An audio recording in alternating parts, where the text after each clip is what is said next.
All right, I'm Will LaVeist. He's Eric ClaVille. You tune into LaVeist and ClaVille, where we give it to you straight the way it is from a black male's perspective. So what's on today's show? Socialism or survival? Can a guaranteed income help eliminate poverty? Now, Eric, we got a lot of talk going on about these terms flying back and forth. Democratic socialism, capitalism, communism. And I think a lot of it is that a lot of times people don't even really know exactly what it is that they're voting against or voting for. So maybe we ought to break down those terms. So why don't you take a stab at it? Well, Will, you're exactly right. Now you have these political terms pushing political agendas that's really doing a injustice, to the people and their interests. So when we talk about capitalism, socialism, communism, all right. So when we talk about America, it's the place of capitalism, free reign. You can do whatever you want. Right. The government doesn't own anything. It's all private industry, private interests. Go for it. Be all you can be. Yeah. And if you don't get rich, if you don't secure your own future, it's your fault 100%. Right. Get rich or die trying. 50 Cent, right? the breakout album. But that's not the case. That's not the case. And when we see it, well, first of all, let's just look very quickly, a quick comparison that I found about capitalism, socialism, and communism. So in a nutshell, capitalism allows you to use your own wealth to create, and your own ingenuity to create your own wealth. Right now, of course, you can borrow money. You have to hire people. You have to pay a certain type of wage, or not. And we're finding that some people are not paying those livable or minimum wage. But for the most part, it allows you free reign to create your own wealth. So we got many stories, Will, where people come say, "I came to America with 2 cents to rub into my name," and they pretty much made their way on that one skill. Now, so private industry controls the goods, services, and like you said, individuals can acquire their own wealth. That's right. If they have home ownership, property ownership, all of that. Yeah, and then the great thing about it is what we call contract law. So when you have a contract, that contract is binding between the parties.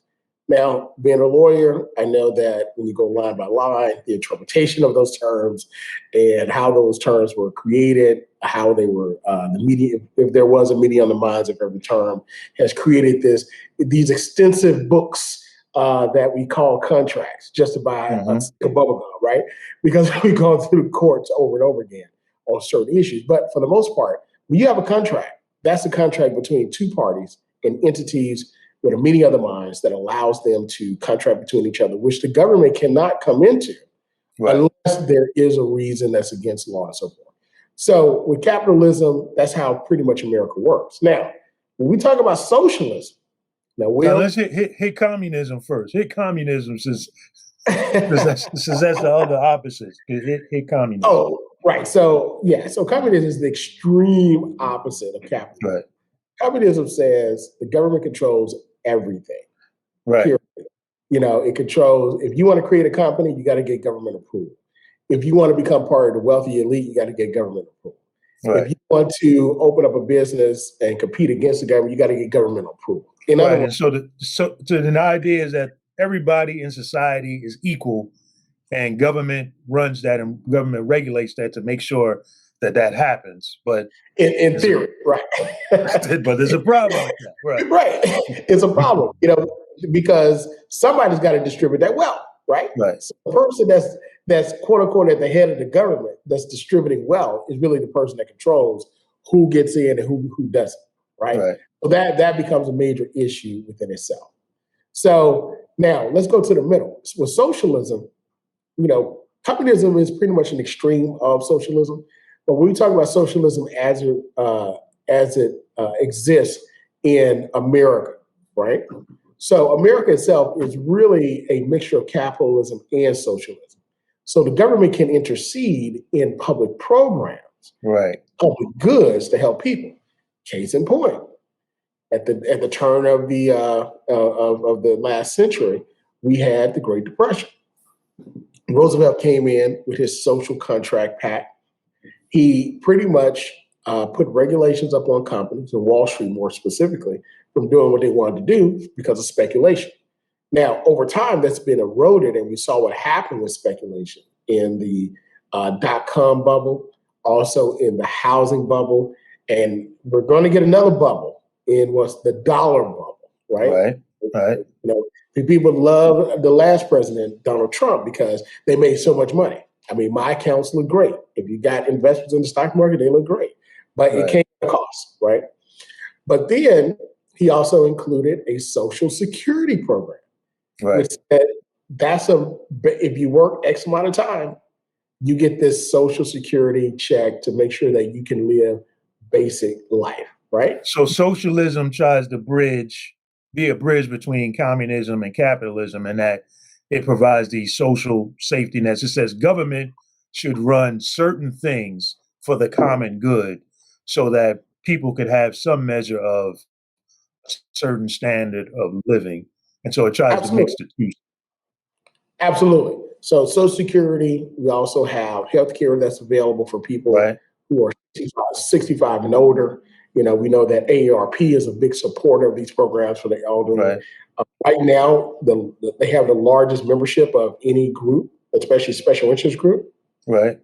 And as the Lord help us to keep living, you and I will be get some Social Security. Yeah, get a little bit of Social. And then, but you got the public education system, which is an example of, again, the government, in our cases, state and local governments, but even the federal government has an impact with public education to some degree, to a large degree. Again, trying to make sure that everybody in society has some kind of equal opportunity to at least realize, pursue happiness, all that they can be. So when people are talking about democratic socialism, that's a bridge even between socialism and capitalism, right? Yeah.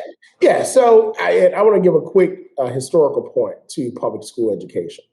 Right, go ahead. And this is a note to African American legislators after the Civil War. There was no public school education before the Civil War, and a lot of people don't know that, man. Yeah, before Black legislators got into Congress and state legislators, Black legislators were responsible, in large part, for creating public school education to educate not just African American kids, but white kids as well. Because if you want to be educated, you're educated by the church. And if you were wealthy, keep in mind, our country wasn't too far removed from our mother, which is great. So a lot of people were still used to that, wanted their kids educated in that system that was wealthy. Of course, you had the French. You had French tutors that came to educate children in those various states and so forth. So when we take a look at education, you're exactly right. Public education has been the second single creator of an educated society. Public school and also the GI Bill. Okay. That's right. So let's go again. Government impact, government run programs. So when people are hearing, Bernie Sanders, Alexandria Ocasio-Cortez, AOC, talking about democratic socialism, and like you said earlier at the top of the show, everybody's throwing these terms around and don't even totally have an understanding of it. But if they actually looked at the terms and actually observed how these things operate in our society currently, they would understand that in a lot of ways, these are not bad words. When we're talking about socialism or communism, we're not talking about what you see, for example, down in South America and some countries in Africa, and some countries in Europe, where you've got, outright dictatorships, or in Asia. We're talking more so along the lines of what you may see right in the Scandinavian countries, right, where you got democracies, capitalistic systems, but they have, as you said, some safety nets, some things where the government actually does run it, like what you see in Canada. Canada has universal health coverage. Well, guess what? here in the United States, we have socialized type coverages. In fact, Yeah. former President Trump, when he came down with COVID-19, what hospital did he end up with? He ended up with Government hospital. a government-run hospital, which is one of the best on the planet, where he got Bentley style healthcare covered by the government, and he got the top of the line healthcare that enabled him to be able to recover at his Yeah, age, where a lot of others, perished at his age. that's right. Government run healthcare. And Will, you bring up many important points because when people say, "Oh, people just want a handout," people just Right. social, they need to get up and work, but don't touch my Social Security, don't touch my Medicare, don't touch my benefits, that I have. All right, Right. those people, those are the ones that need help, right? Those are the ones that are taking making our country terrible and just want to come here for a free handout or don't want to get up and work. So again, those are old tropes, right? Right. that we had before. Of course, created under the Reagan administration and pushed the welfare bomb and all that. But at the end of the day, we see that there is an inequality issue, right? Mm-hmm. Those that have and those that don't have, that gap is like this. I mean, we saw this in the pandemic that we're living through didn't make it any better. It's simply just exacerbating it. It's just really bringing it to the fore. I'm telling you, it just when you say it exacerbated it, I mean I don't think there's a word that really describes what the pandemic has really done. Mm-hmm. You have a bill that's introduced that they want to tax what they call the super rich, right? Mm. And only a 2% tax on the super rich. The Lord said, give me 10%. All right. We only want 2%. And they push it back on that. Right. Right. Just 2%. And when we talk about the super rich, we're not talking about people that, had a good year. Right. They're able to, spend a little bit, maybe take a trip to Europe, maybe Italy, do some shopping, stuff like that. Maybe even buy that boat. Heck, maybe even buy that second vacation home. Right. We're not talking about those people. But we're talking about individuals who are 0.5% of the U.S. population. So that means 99.95% of the people in our country are not there. Okay. So that means 0.05% of the U.S. population are considered super rich. And those individuals that are worth $1 over $50 million. Wow. So but even when you talk about the super rich now, to be fair, to be balanced, it is true that, the 1%, the top earning 1% does pay, a huge amount of the share of the taxes, right? I believe, isn't it about 39% or so of... Well, actually, it went down. Actually, it went down. Keep in mind, it went down on the Bush, it went down under Trump. So it keeps going down, but yeah. So, but, with that... So it's not like folks that have great wealth are not paying taxes. They're in a lot of ways, that wealth is, buttressing the economy, the country. All of us aspire to accumulate, wealth, and to again, we want to life, liberty, pursuit of happiness. That's the American way. So it's not that we're against taxing people fairly and honestly. And in fact, it seems to me like the IRS, is very quick to go after and audit people whose, incomes are at lower levels. And I think that's where a lot of, where a lot of people get bent out of shape when they hear, this taxing of the rich and who should be paying their fair share. So, I mean, I personally believe, again, in wealth and acquiring wealth and paying fair share.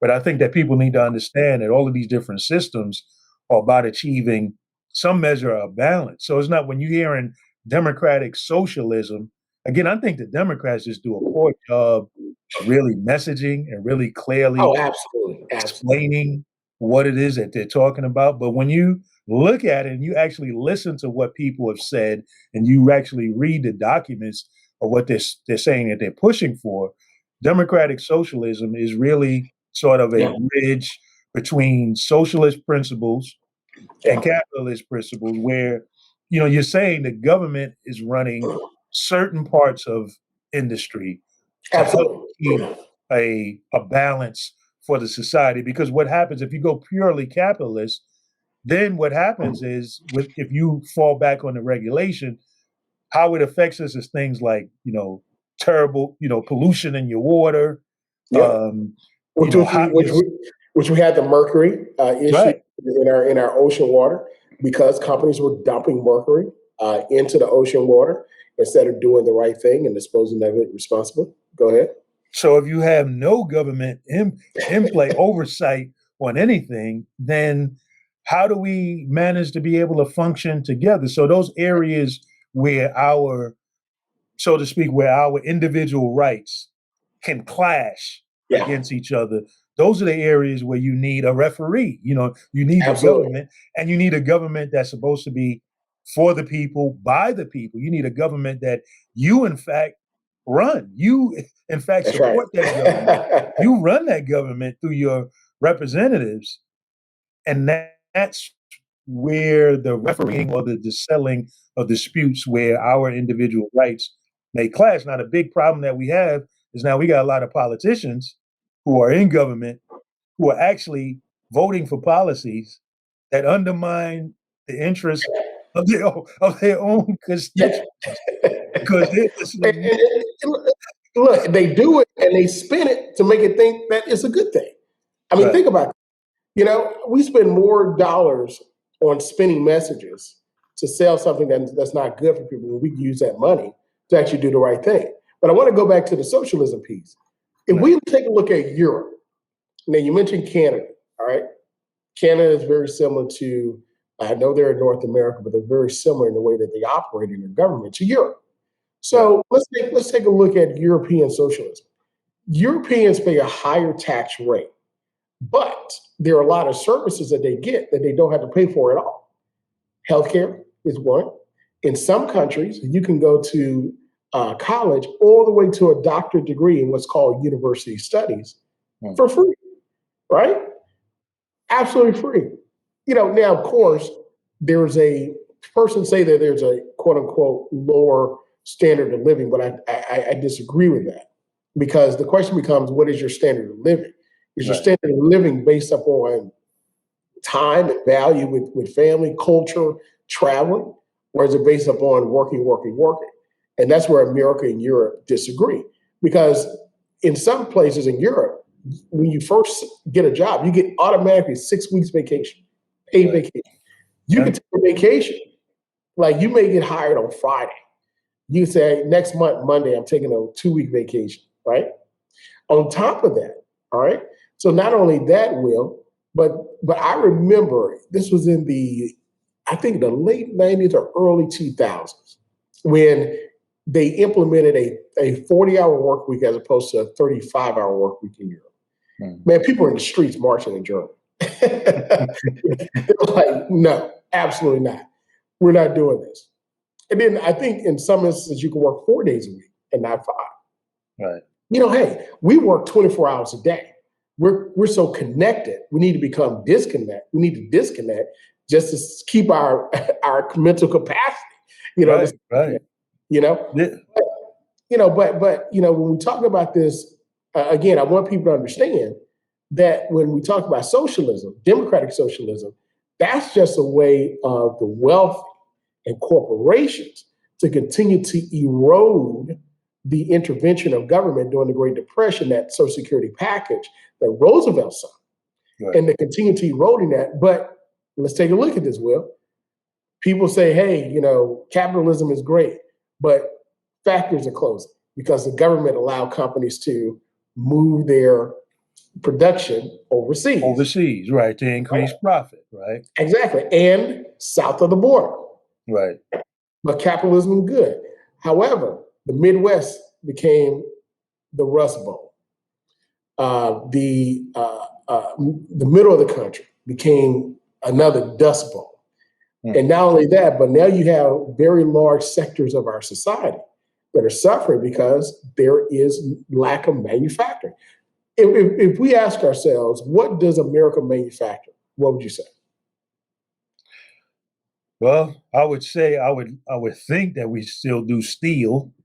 I would think that we manufacture, It's cheap. technology and technological goods. Well, is that But manufacturing or is that, brain power? So that's the difference. So we move right, toward a more service society and exactly, a thinking society than actual manufacturing society. Now, granted, because of the government's regulations, any military vehicles have to be made by on U.S. soil and by U.S. companies. So we right. can't farm that out. So yeah, we still make ships to kill people to protect our borders and to go against countries. We still make warplanes to do And that. we still make guns, and we do a good job of We exporting still guns. And us, make yeah, absolutely. So Will, I want to talk about when we're talking about this Social Security PAC and socialism. And there's this big thing called guaranteed income. This is this idea. I remember watching one of the large network televisions early news reports several years ago. And actually, it was more than that. Gosh, those Trump years, man, kind of set you back a little bit. I'm like, that was 5 years, yeah, it's like it's all a blur, man. and we say, oh, it was 2020. Oh, it was the Trump era.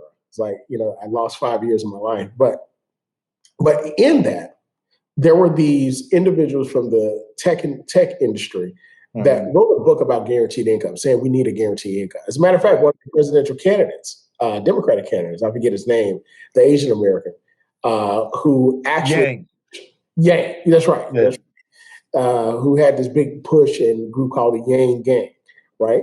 So he was right. He said we need a guaranteed income to help people. And the city of Stockton, California. right. Stockton, California did the experiment on it Yeah, and so released their results recently. Will, And tell us a little bit about what Stockton did. so what they were doing is they gave $500 in income to individuals who lived in neighborhoods, I believe, that were about $43,000 median income or less. And what they found was that the individuals, instead of the old tropes, like you mentioned, and stereotypes of welfare queens taking the money and spending it on cigarettes and liquor and alcohol and carousing, what people did with that money is they bought food, they paid their Yeah. utilities, they paid car Yep. notes. And some folks who were in positions where they just had part-time or gig type economy jobs, you're mentioning us That's moving to right. a service economy, they were actually able to go from part-time jobs or gig jobs to actual full-time jobs because they had this income that afforded them the opportunity to actually do a more functional real job search. And actually, so they give this standard income of 500 a month and find that unemployment actually went down, employment goes up.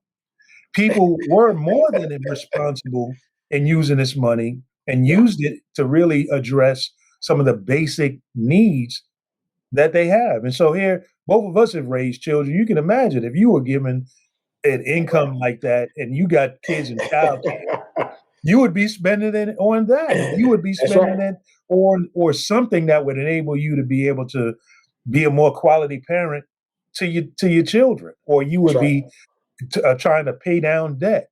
So again, like you said, often what happens with the politicians, in order to gain favor, in order to just get in a position to get that office, and then become beholden to these big special interests, we throw around a lot of these stereotypes about what people would do with the money and how people would be irresponsible.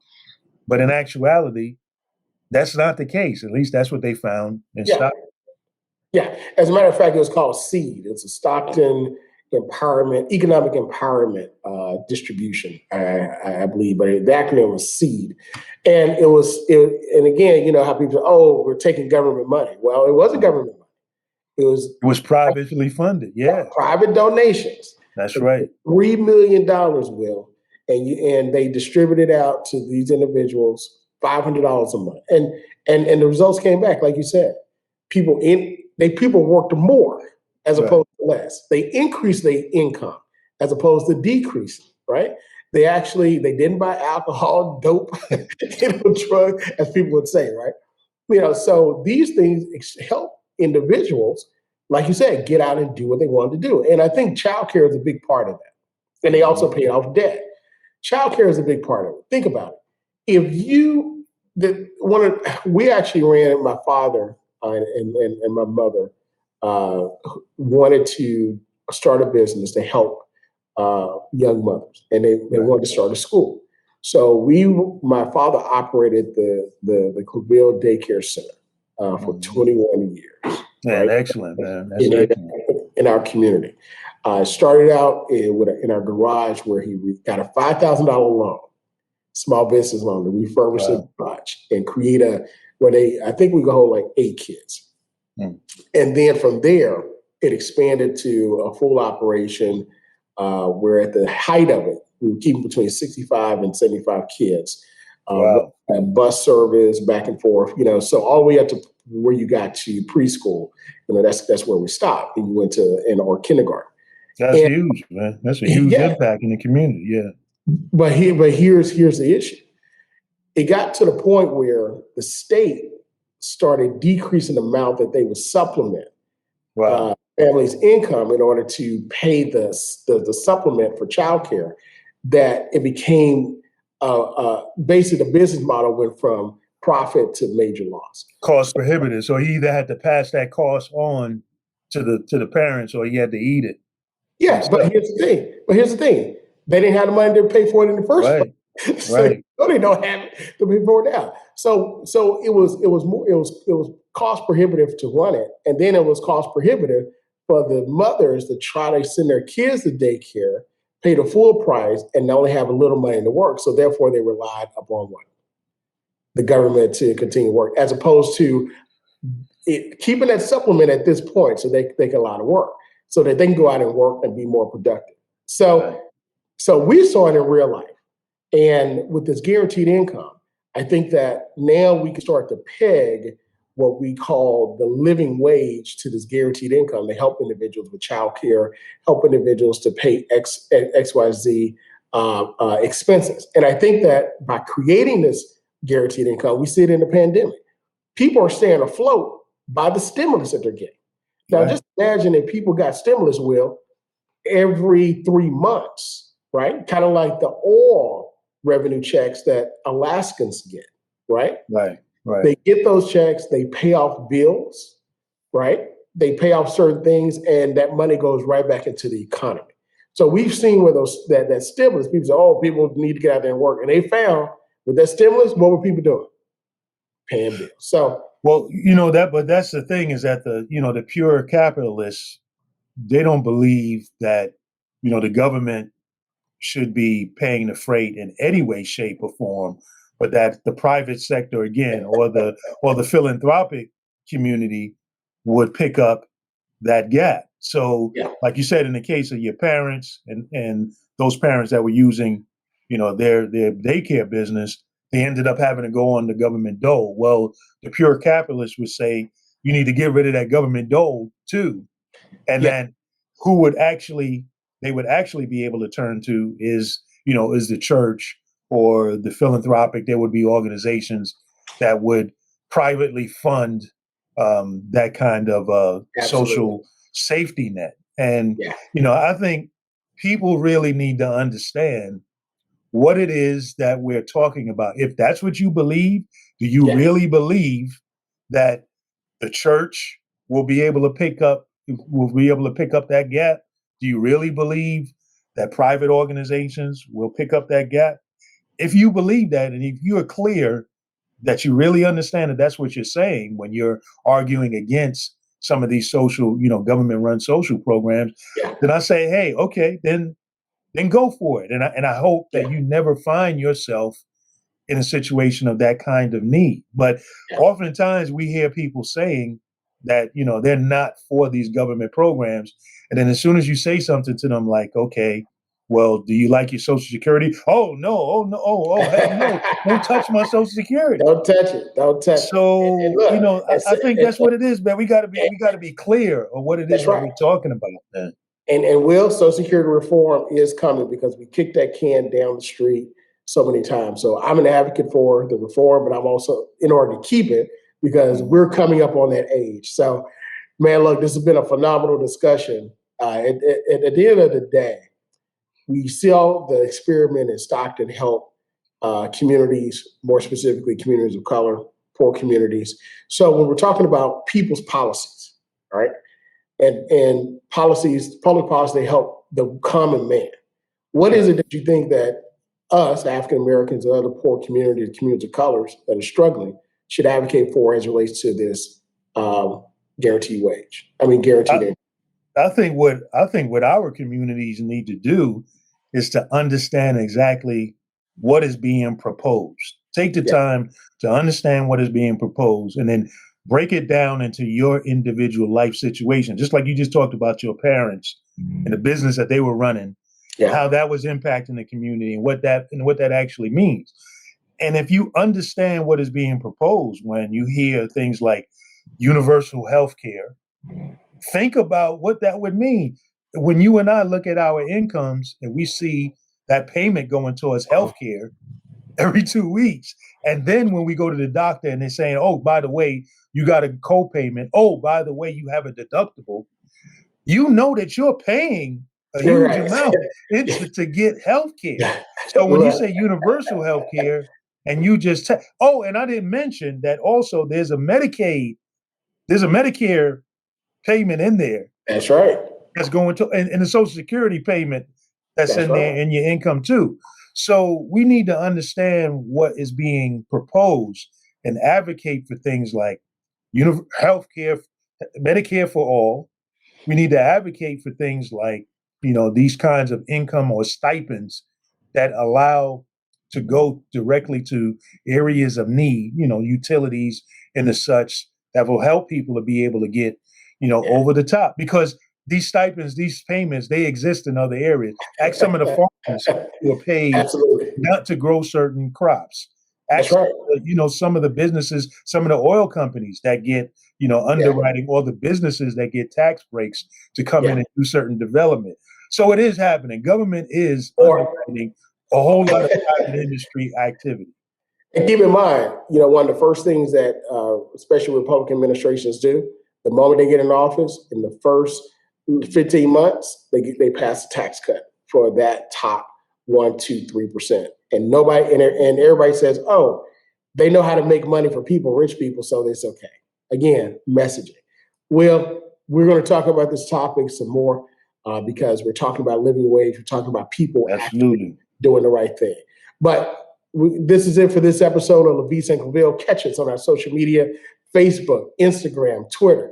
Thank everyone who is supporting us. Thank you for your comments. And until then, that's the way we see it. That's the way it is. We'll see you next time.